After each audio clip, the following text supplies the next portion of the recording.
Good evening and welcome to the COVID-19 update on Channels Television. I'm Millicent Walker. Here are some of the highlights this hour.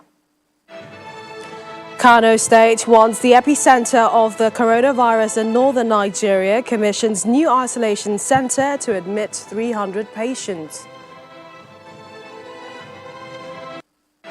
As states across the country ease lockdown, Plateau enjoys more flight operations into the state capital.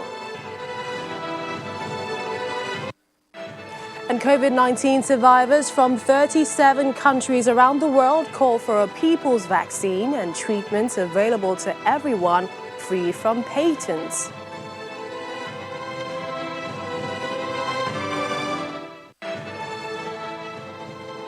While almost 50,000 people have recovered from the coronavirus in Nigeria, the country recorded 3 deaths in 24 hours, putting the death toll at 1,111. The NCDC reported 136 new cases from 12 states and the Federal Capital Territory, with Lagos leading at 71 cases. Lagos, Nigeria's commercial city, is Nigeria's COVID-19 hotspot with over 19,000 infections, and it has recorded 205 deaths. It currently has 3,859 people on admission. Abuja, Nigeria's capital, is the second most impacted with a total confirmed cases of 5,677. It has recorded 77 deaths and 795 patients are receiving treatment. In the past 3 weeks, Nigeria has not reported any daily infection above 300 since August 23rd. One of our highest cases was recorded on the 1st of July, and that was 790 cases in a single day. The Presidential Task Force on COVID-19 says we must continue to exercise caution as non-adherence to COVID-19 protocols could lead to an increase in infections. In the meantime, the federal government has received delivery of over 100,000 COVID-19 test kits to support government's efforts to control the pandemic. The much-awaited Aliko Dangote COVID-19 Isolation Center in Kano has finally been commissioned. During the ceremony, Governor Abdullahi Ganduje assures residents that the center will be properly managed, despite the significant reduction in the reported cases of the virus across the state. Our correspondent Idris Jibrin reports that the center is now in custody of the state's task force on COVID-19. Kano State was once the epicenter of COVID-19 pandemic in northern Nigeria and stayed with the third highest number of cases in the country. 6 months ago, when the first few cases were confirmed in the country, states raced to build isolation centers and turn existing infrastructures such as laboratories to suit COVID-19 needs, while procuring scarce personal protective equipment for frontline workers. Yet all seemed inadequate. There was fear that it could be the epicenter of coronavirus in Africa. But with the help of the federal government to give us one laboratory at Mala Aminu Kano Teaching Hospital, and then the mobile laboratory by COVID, and the other development partners, now we have 5 testing laboratories. We have flattened the curve of COVID-19 in Kano State. The Dangote Isolation Center at the Sana Abacha Stadium is among the many interventions put in place towards stopping the spread of the COVID-19 pandemic in Kano, where deaths were already being reported from unexplained causes.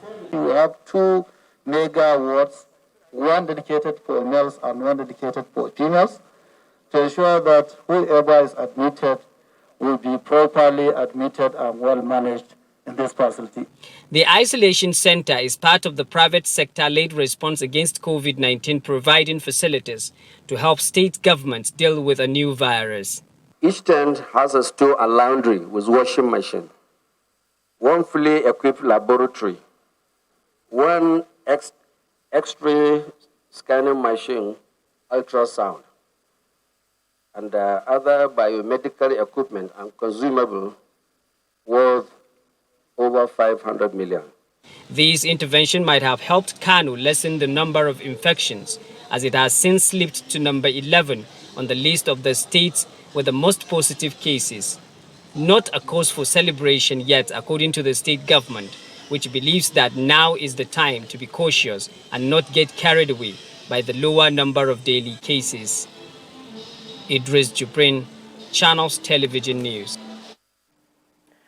Following the rescheduling of school reopening in Edo State as a result of the then proposed labour strike, the government and teachers are encouraging parents to bring their children to school on the new resumption date of Tuesday, October 6th. Our correspondent Jessica Legushere has more.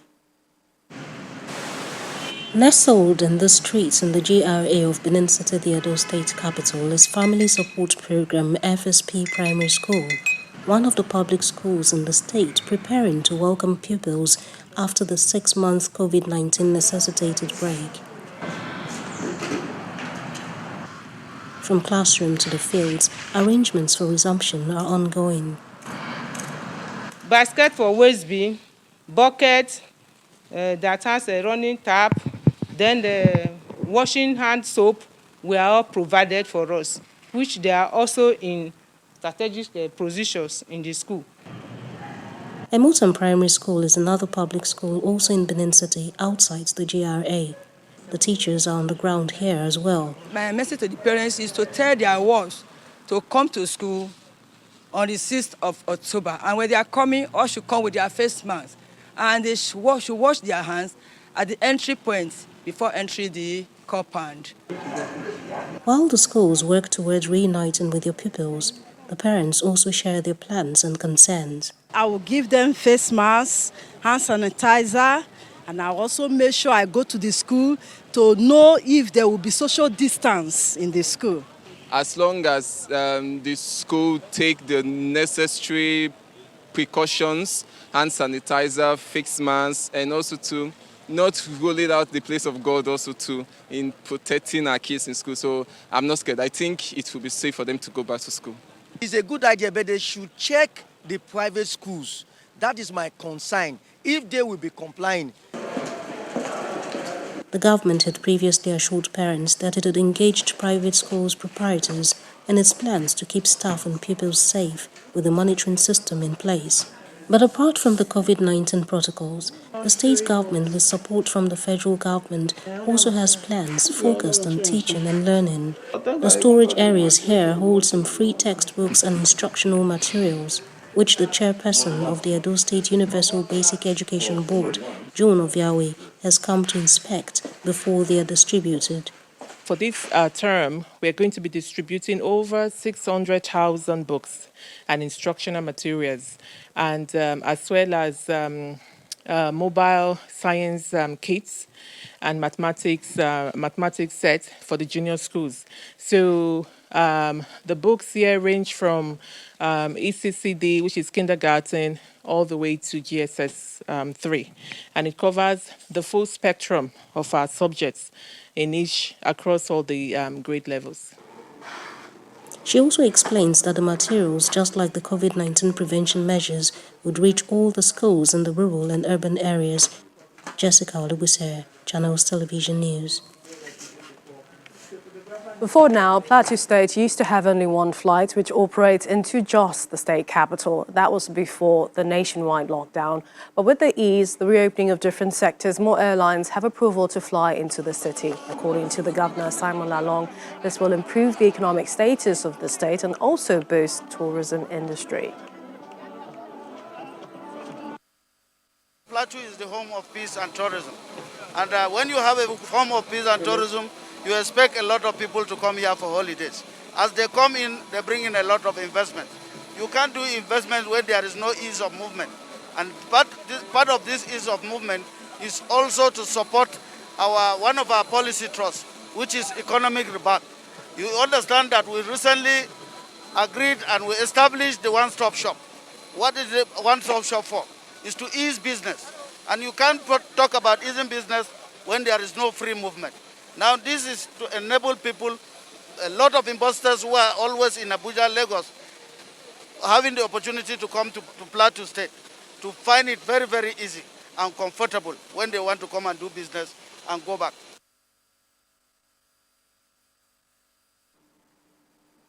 The threat of antimicrobial resistance, AMR, is growing at an alarming rate, and a situation that is aggravated due to its inappropriate use. Self-medication is a common practice where patients often get antimicrobials without prescription and through unregulated supply chains. The NCDC is leading the response to track the Global Action Plan, and the program coordinator, Dr. Abiodun Egwenu, with the NCDC, joins us now from Abuja studios. We'd like to thank you for joining us on the program. First, what are these antimicrobials, and does the antibiotic-resistant bacteria increase one's chances of contracting COVID-19? So antimicrobial agents are important. First of all, I'll say thank you for having me. Antimicrobial agents are agents that are used to treat infectious diseases, and they have been here with us for a long time, since Alexander Fleming discovered the first antimicrobial agent. And the COVID-19 infection is a viral agent that is also now will be treated with an antimicrobial. And they are critical because we do know that as organisms emerge, resistance also occurs to these organisms.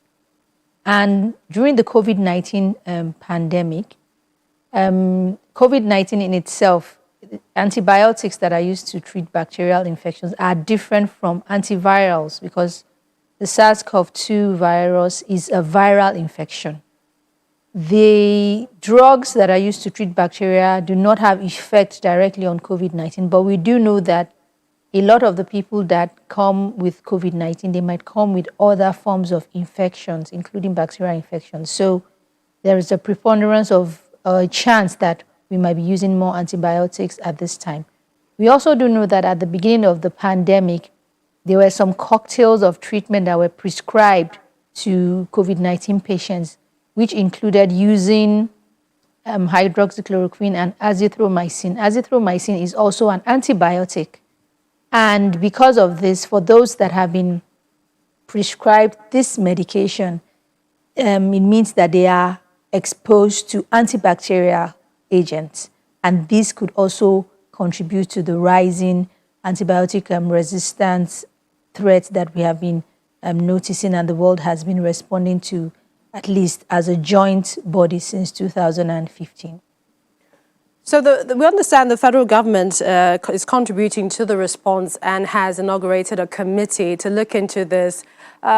Quickly, if you can, tell us about the statistics with regards to the AMR resistance, and that if we're having a threat of AMR because of its use to treating COVID-19, how then do we, fight COVID-19 while, fight AMR while we're battling a pandemic?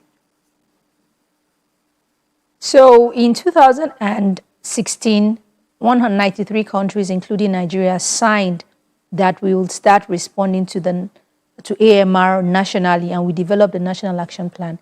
Before we could develop the National Action Plan, we had to look at the situation in Nigeria. We found out that a lot of the microorganisms in Nigeria, the level of resistance to these microorganisms were quite high, where you have sometimes 100% of the bacteria isolated being resistant to the commonly used antibiotics in the community. In addition, we found out that 1 in 2 persons are using antibiotic indiscriminately, and even 1 in 2 persons, when they visit, 2 people visit the facility, at least 1 person will leave with an antibiotic prescribed, which means that in the community, people are accessing antibiotics, and also in the facility, the doctors are prescribing antibiotics more often than usual.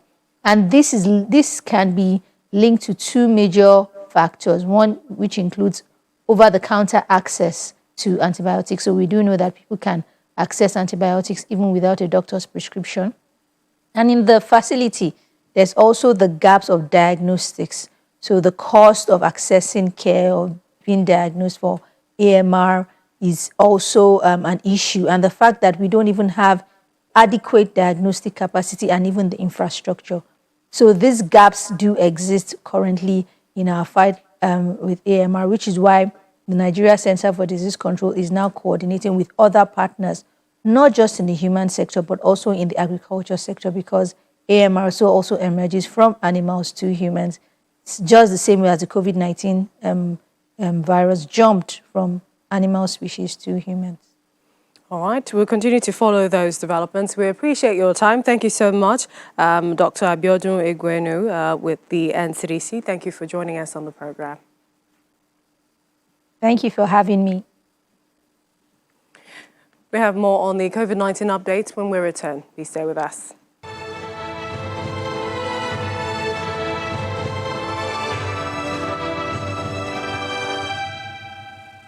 The Presidential Task Force on COVID-19 briefing resumed today with the chairman of the task force and the secretary to the government of the Federation attributing the failure of the committee to meet yesterday to the federal government and labor unions meeting where the proposed national strike was suspended.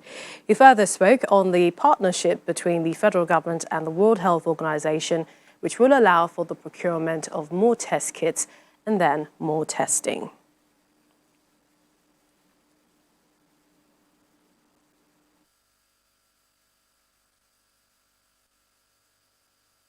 Nigeria continues to partner with the WHO and shall certainly be part of the early beneficiaries of the rollout when it commences.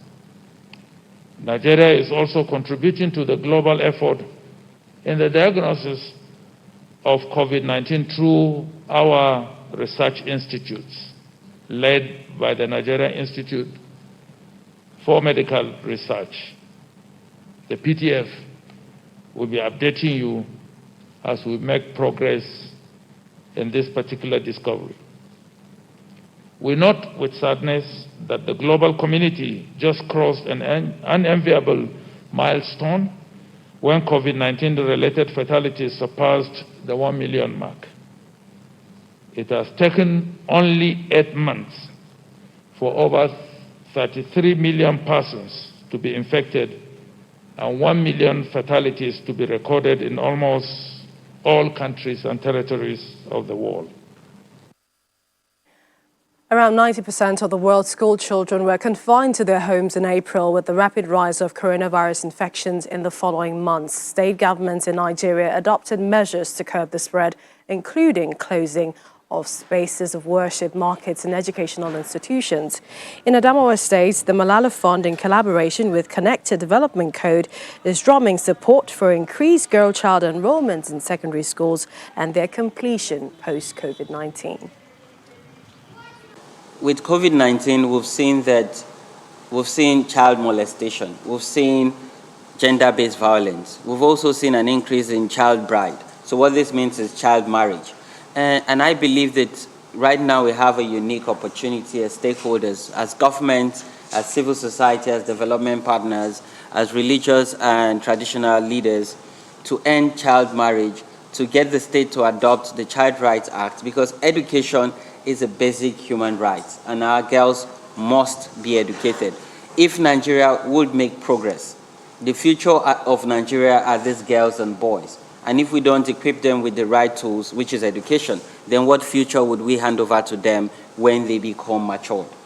Our executive director here mentioned that the ESCO should move certain memos so that the girl will have the opportunity to read up to 12 years in education, not just 9. Dr. Xiang Akimi is a public health physician. He joins us from Ibadan, the Edo State capital, via Zoom. Thank you for joining us on the program. Dr. Akimi, tell us about compliance where you are. Is it a forgotten issue or are people taking responsibility? Thank you very much for having me. It's a mixed situation. In schools, from what I've seen here in Edo State, I think most schools have taken precaution. They have provided sanitation facilities like hand washing facilities, equipment to measure temperature, ensuring that children wear masks and trying to maintain physical distancing, and then spacing out children so that they can be spaced in class, ensuring the classes are not overcrowded. But that is with regards to school. But generally in the population, there seems to be sort of fatigue.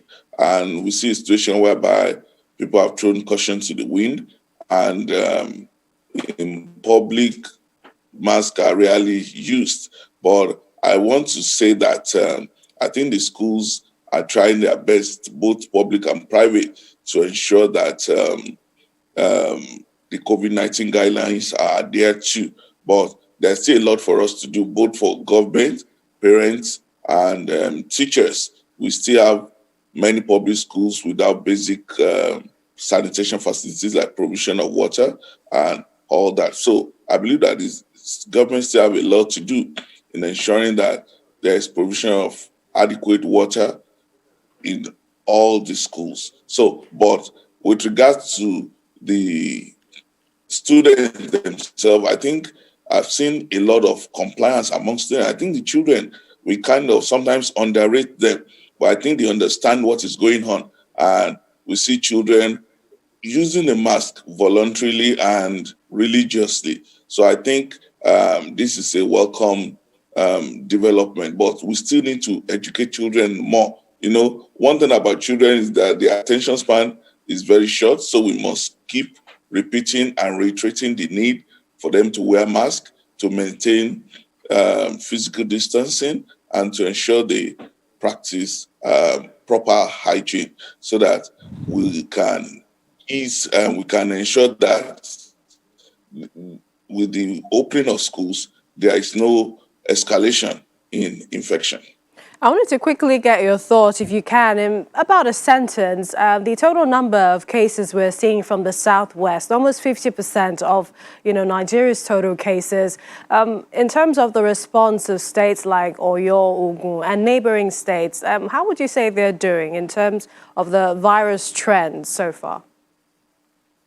Well, I think that, like I said earlier, fatigue is setting in. Many states are relaxing, although they would not like to admit.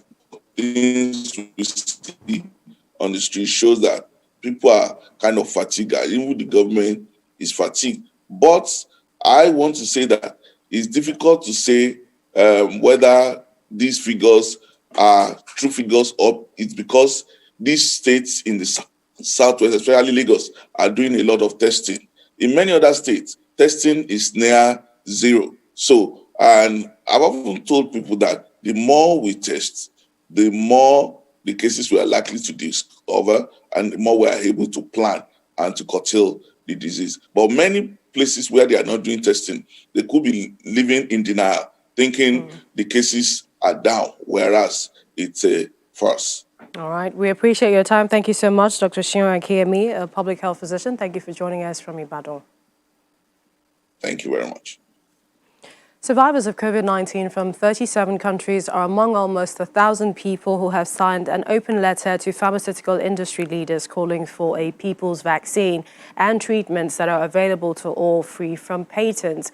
The letter comes on the eve of a high-level side event about the pandemic at the UN General Assembly tomorrow, 30th of December. The signatories also include 190 people in 46 countries who have lost relatives to the virus, and 572 signatories with underlying health conditions that mean they are more likely to develop severe forms of COVID-19 and have a greater risk of dying from it. You can take a closer look at some of the updates on COVID-19 in real time. Visit our website, channelstv.com. There you will get a better understanding of the trends on the virus, plus other stories as well. That's channelstv.com. That's the program this evening. Thank you for watching. I'm Millicent Nwoka. Stay healthy.